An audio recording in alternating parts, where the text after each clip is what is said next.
علی ولی اللہ۔ ایک کلپ اس وقت انجینئر محمد علی مرزا صاحب کا چل رہا ہے کہ جس میں وہ اپنی خام خیالی میں فرما رہے ہیں، بلکہ وہ خود اقرار کر رہے ہیں کہ بار بار میں نے یہ کہا ہے کہ دو فرقے مک گئے، ختم ہو گئے، زندہ لاشیں ہیں، اور اب کوئی شیعہ نہیں ہوگا یا اہل حدیث نہیں ہوگا۔ کلپ سماعت فرمائیں، پھر اس بارے میں ہم گفتگو کرتے ہیں۔ نہیں ہے، میں تو بار بار کہہ رہا ہوں دو فرقے مک گئے، ایک زندہ لاشاں میرے تو نظر آ رہی ہیں، ان کی روح ختم ہو چکی، ایک اہل حدیث اور دوسرے شیعہ، یہ دو فرقے ختم۔ اب جو آپ کو نظر آ رہے ہیں یہ نسلن ہے، جتنا عرصہ ان کی نسل چل جائے نیا کوئی بندہ نہ اہل حدیث ہوگا نہ شیعہ ہو، کیونکہ ان کو پتہ چل جائے گا کہ بھی حق کہاں سے ہو رہا ہے۔ رہ کے دیوبندی اور بریلوی وہ تو اللہ کے فضل سے آپ کو پتہ ہے وہ تو خود اپنے پر خود کچھ حملے کرتے رہتے ہیں، وہ ان کی باتیں پبلک کے سامنے ہیں۔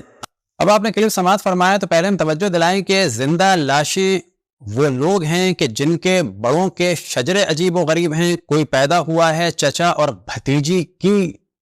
جنسی قربت کے نتیجے میں، کوئی ایسا ہے کہ جس کے ماموں اور نانا ایک ہیں، اور کوئی پیدا ہوا ہے کہ جس کی پیدائش پہ چار چار لوگوں نے دعوے کیے ہیں، کوئی جنگوں میں بھاگنے والے ہیں، کوئی رسول اللہ صلی اللہ علیہ وسلم کی توہین کرنے والے ہیں اور رسول کے قول کو ہذیان یعنی بکواس کہنے والے ہیں۔ وہ لوگ تھے زندہ لاشیں، وہ لوگ ہیں زندہ لاشیں۔ مولا امیر المؤمنین اسد اللہ غالب علی کل غالب علی ابن ابی طالب علیہ السلام نہ زندہ لاش تھے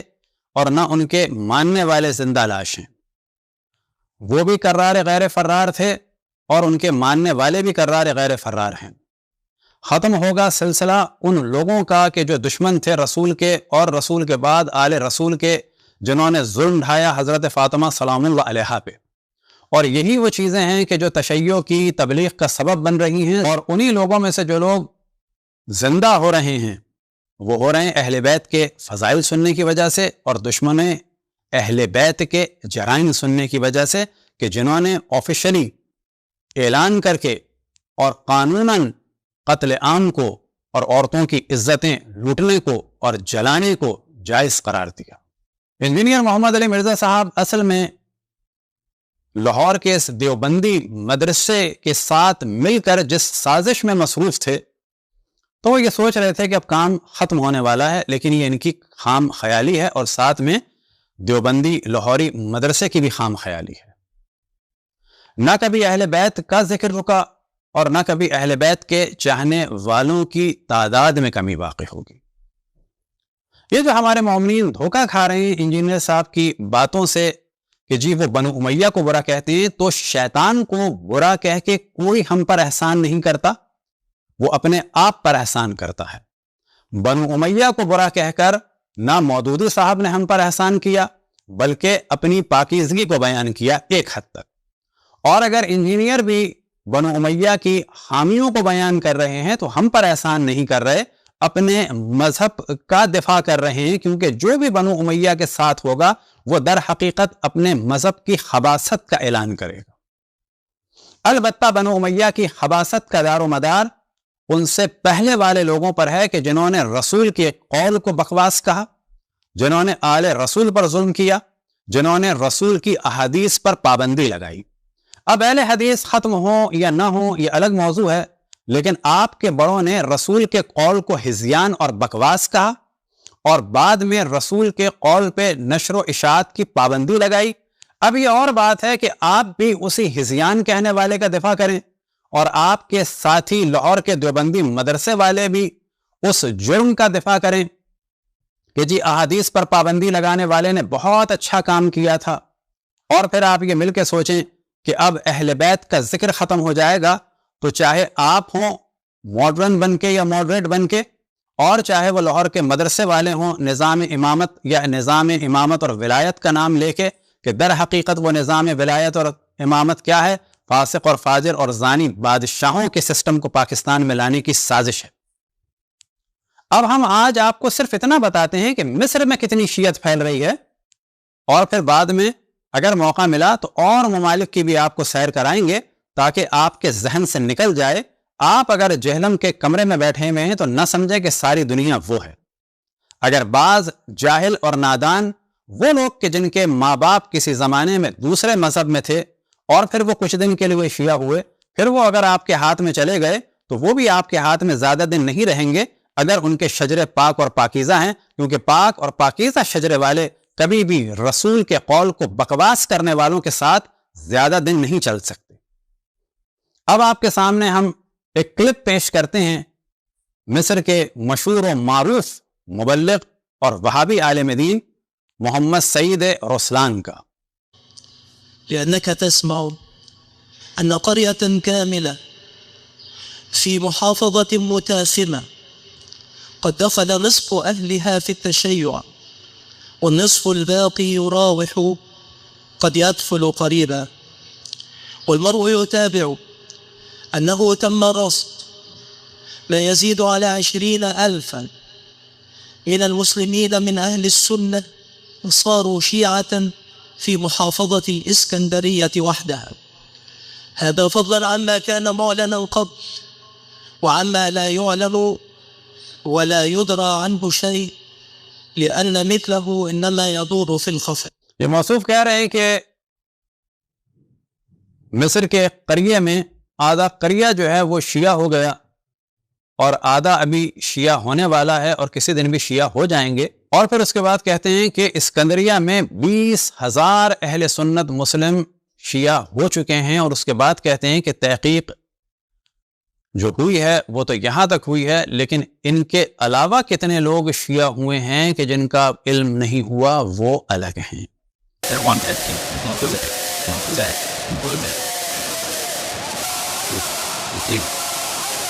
تو آپ ذرا ہوش میں آ جائیں، مصر کہ جو مرکز تھا ایک زمانے میں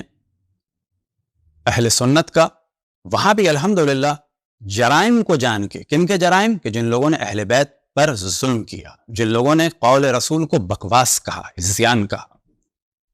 ان کے جرائم کو جان کر۔ اب آپ کے سامنے کلپ ہے ایک مشہور و معروف وہابی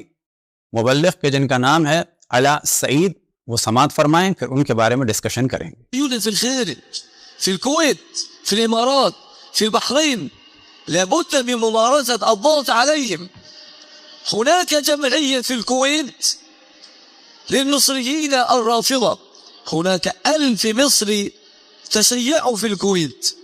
وهؤلاء يمثلون رأس. اب یہ فرما رہے ہیں ان کا بھی ہم و غم یہ ہے، اور یاد رکھیں کہ مصر کے ٹی وی پر اور مختلف چینلز پر اتنا موضوع ڈسکس کیا گیا ہے کہ لوگ تیزی سے شیعہ ہو رہے ہیں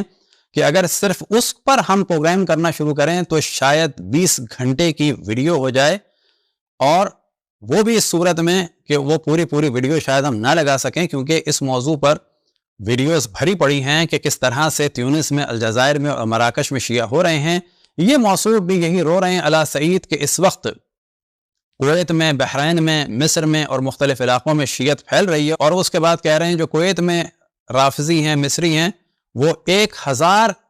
شیعہ ہو چکے ہیں فقط ان کی معلومات کے مطابق۔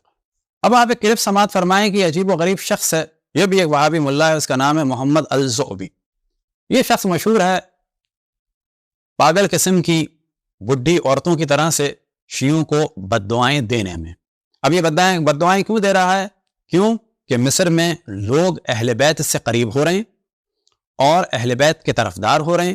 اور وہ لوگ کہ جنہوں نے رسول اللہ کی توہین کی، ان پر ظلم کیا، ان کی آل پر ظلم کیا، ان کے خلاف سازشیں کرتے رہے منافقین، ان کو پہچان رہے ہیں۔ اب ذرا کلپ سماعت فرمائیں، ان کی بد دعا سنیں، اس کے بعد ہم کچھ ترجمہ کریں گے کہ یہ آدمی کیا کہہ رہا ہے۔ سلط على شيعة العراق، أرد فيهم ساعة سوداء، أرد فيهم عجائب قدرتك، يا من أهلكت عادا وثمود، يا من أهلكت النمرود، يا من أهلكت فرعون، أهلك الشيعة، أهلك الشيعة، أهلك الشيعة، أهلك الشيعة۔ اب یہاں ان کا دوسرا کلپ تو بعد میں آئے گا، تو یہاں پر کہہ رہے ہیں کہ یا اللہ تو شیعوں کو برباد کر دے، شیعوں پر تو بلاؤں کو مسلط کر دے، جس طرح سے تو نے عاد و سمود کو برباد کیا، اور پھر اس کے بعد لگاتار یہ شخص جملے کہہ رہا ہے کہ یا اللہ تو شیعوں کو قتل کر دے، یا اللہ تو شیعوں کو ہلاک کر دے، یا اللہ تو شیعوں کو ہلاک کر دے، اور بار بار یہ سب کچھ کہتا چلا جا رہا ہے۔ وجہ کیا ہے کہ یہ دیکھ رہے ہیں کہ اہل بیت کے چاہنے والے کتنی تیزی سے دنیا بھر میں پھیل رہے ہیں، خصوصاً مصر میں۔ اگلا کلپ سماعت فرمائیں اس جاہل قسم کے وہابی ملا کا کہ جو کسی پاگل شخص کی طرح سے بد دعائیں دے رہا ہے. عليك بالروافض، اللهم عليك بالروافض، اللهم عليك بالروافض، اللهم جمد الدماء في عروقهم، اللهم جمد الدماء في عروق مرجعياتهم وأئمتهم وعلمائهم، اللهم سلط عليهم الغلاء والبلاء والوباء، اللهم جمد الدماء في بطونهم وظهورهم، اللهم سلط عليهم السرطان، اللهم سلط عليهم السرطان، اللهم احفظ بلادنا منهم، اللهم احفظ مصر، اللهم احفظ مصر منهم، اللهم احفظ المملكة العربية السعودية منهم، اللهم احفظ الكويت منهم، اللهم احفظ البحرين منهم، اللهم احفظ بلاد المسلمين جميعا من الروافض، اللهم عليك بالروافض، اللهم عليك بالروافض، اللهم طهر أرضنا منهم، اللهم انصرنا عليهم، اللهم انصرنا عليهم. اب یہ شخص بد دعائیں دے رہا ہے کہ یا اللہ تو شیعوں کو برباد کر دے، یا اللہ تو شیعوں کو برباد کر دے، یا اللہ تو شیعوں کو مشکلات میں ڈال دے. پھر اس کے بعد جو ہے کہتا ہے کہ یا اللہ تو ان پر جو ہے بلاؤں کو اور وباؤں کو جو ہے مسلط کر دے، ان کے رگوں میں خون کو جما دے، ان کی پیٹھ میں خون کو جما دے، ان کے مراجع کے خون کو جما دے، ان کے ائمہ کے خون کو جما دے، ان کے پیٹ میں خون کو جما دے، اور ان پر کینسر مسلط کر دے. یعنی سارے شیعوں کو جو ہے تو کینسر میں مبتلا کر دے. یہ پاگل دیوانہ آدمی جو ہے یہ بد دعائیں دے رہا ہے. کیوں دے رہا ہے؟ کہ سارے شیعوں کو تو کینسر میں مبتلا کر دے. اور اس کے بعد کہتا ہے کہ اللہ تو ہمارے مصر کو ان سے محفوظ رکھ، سعودی عرب کو محفوظ رکھ، کویت کو محفوظ رکھ، بحرین کو محفوظ رکھ. ساتھ میں نیچے آپ دیکھیں گے کہ لکھا آ رہا ہے کہ مریخ کو اور زحل کو بھی شیعوں سے بچا لے. ممکن ہے کہ آئندہ اس قسم کے کچھ دیوانے، جس طرح سے کہ انجینئر صاحب نے دیوانگی کی بات کی ہے، اب یہ بھی کہیں گے کہ اللہ تو سورج کو شیعوں سے بچا لے، چاند کو شیعوں سے بچا لے. اب آپ کے سامنے کلپ پیش کیا جا رہا ہے شیخ احمد کریمہ صاحب کا، اور یہ ایک منصف مزاج اہل سنت عالم دین ہے جامع الازہر کے، کہ جو اہل بیت علیہم السلام سے ہمیشہ اظہار مودت کرتے ہیں. اور ساتھ میں ان کی خصوصیت یہ ہے کہ شیعوں پہ اگر کوئی تہمت لگتی ہے تو واضح کہتے ہیں کہ یہ بات غلط ہے، جو غلط ہے وہ غلط ہے، اور پھر علمی طریقے سے اس کو ڈسکس کرتے ہیں. تسنن جميل ما ترد علي اسمع لماذا أن الشيعة لا يخافون من التسنن ولماذا السنة تخاف من الشيعة لا يخاف إلا الضعيف والمهزوز. اب یہاں پر یہ ٹی وی پہ پروگرام ہے، طویل پروگرام ہے، نیچے بھی آپ دیکھ سکتے ہیں کہ لکھا ہوا آ رہا ہے کہ شیعوں کی بدعت کے عنوان سے پروگرام ہے، اور اس میں ایک ٹاپک ڈسکس کیا گیا کہ جی شیعوں نے خانہ کعبہ کو چھوڑ کر معاذ اللہ کربلا و قبلہ بنا لیا. اب یہ دیکھیں جدید زمانے میں یہ تہمتیں لگائی جا رہی ہیں. وجہ کیا ہے کہ ان کے پاس سوائے تہمت لگانے کا کوئی چارہ نہیں ہے. یہ فرما رہے ہیں کہ کیا وجہ ہے کہ شیعہ سنیوں سے نہیں ڈرتے ہیں لیکن سنی شیعوں سے بہت زیادہ خائف ہیں. اور پھر اس کے بعد کہتے ہیں کہ اصل وجہ یہ ہے کہ جو ضعیف ہوتا ہے وہ خوف زدہ رہتا ہے. اصل میں یہ کہہ رہے ہیں کہ مصر کے اور دنیا بھر کے اہل سنت علمی طور پر اتنے ضعیف ہیں کہ وہ شیعوں کے منطقی استدلال کو برداشت نہیں کر پاتے. البتہ یہی وجہ ہے کہ دنیا بھر میں ہمیشہ اہل سنت تہمتوں کا سہارا لیتے ہیں اور قتل عام کا سہارا لیتے ہیں. کبھی یہ کہتے ہیں کہ شیعہ اصحاب کی توہین کرتے ہیں، تو ہم سوال کریں گے کہ جن کے صلب یعنی حضرت عبداللہ والد ماجد رسول اللہ صلی اللہ علیہ وسلم کو آپ کافر کہتے ہیں، آپ کو شرم نہیں آتی؟ ان کی والدہ ماجدہ حضرت آمنہ بنت وہب صلوات اللہ وسلام علیہا کو آپ کافرہ کہتے ہیں، تو آپ کو شرم نہیں آتی؟ تو جب آپ غیر منطقی حرکتیں کریں گے اور رسول کے والدین سے اور رسول کی آل سے دشمنی کریں گے. آج تک ہم کہتے تھے آل رسول کے دشمن، لیکن حقیقت یہ ہے کہ یہ آبائے رسول کے بھی دشمن ہیں، رسول کے والد کے بھی دشمن ہیں، رسول کی والدہ کے بھی دشمن ہیں، اور رسول کی بیٹی اور رسول کے گھر والوں کے تو دشمن ہیں. ہماری گزارش ہے کہ اس قسم کی گفتگو نہ کریں،